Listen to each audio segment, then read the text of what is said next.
Today I'm going to show you how to do a one-pager once you finish reading a book. I'm going to demonstrate today with this book right here called Shakespeare Bats Cleanup.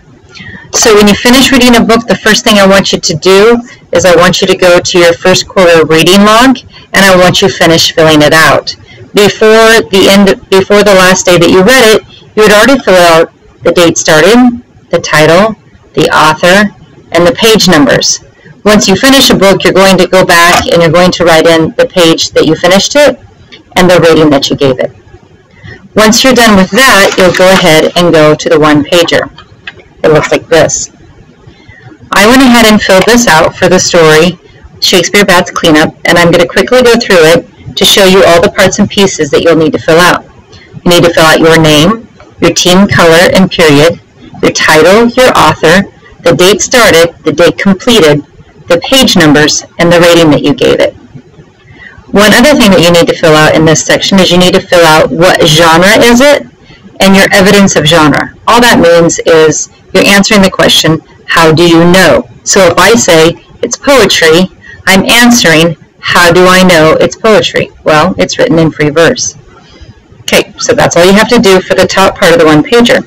The bottom part of the one-pager asks you to choose 5 sentence starters and to write 5 sentences. So you choose whichever sentence starters you want. So it says 5. I chose that one, that one, that one, and that one, and that one. Okay, so I chose those 5 sentences. Now, as you can see, I just kind of finished my sentence right there because my writing's pretty small. If your writing is big, you're going to need to put it on a separate piece of paper. But I'll show you an example of mine. I noticed that when Kevin learned about a new poetic form, the book would be written the same way. Or I was reminded of many of the Spanish words I know. Or my favorite part was when his teammates learned that he wrote poetry and began calling him Shakespeare. These are details that I'm sharing with the teacher in my one-pager to show the teacher that, yes, I did read this book and I fully understood it. And these are my reactions to the story.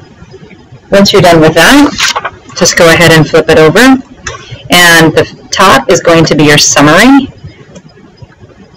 So make sure that your first sentence of your summary shows an overall of what the book was about, followed by some detail. After that, you can do a book recommendation. This recommends the book to either a specific person or the kind of reader that you think would like your book.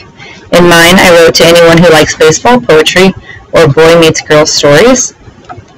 And then, which fix-up strategy did you find yourself using? For me, I said I had to slow down my reading a lot to digest and enjoy the story as it was written like a poem. You can't really just slam through poetry. You have to really read it slowly and enjoy it. And then the very last thing I want you to do is this academic honesty. I'd like you to go ahead and sign your name here, and this just simply states, Mrs. Axel, I promise I have read this book from cover to cover. That's the gist of your one-pager. So if you get stuck on the one-pager that you are working on, come back, preview this video, and hopefully it will give you the answers that you're looking for.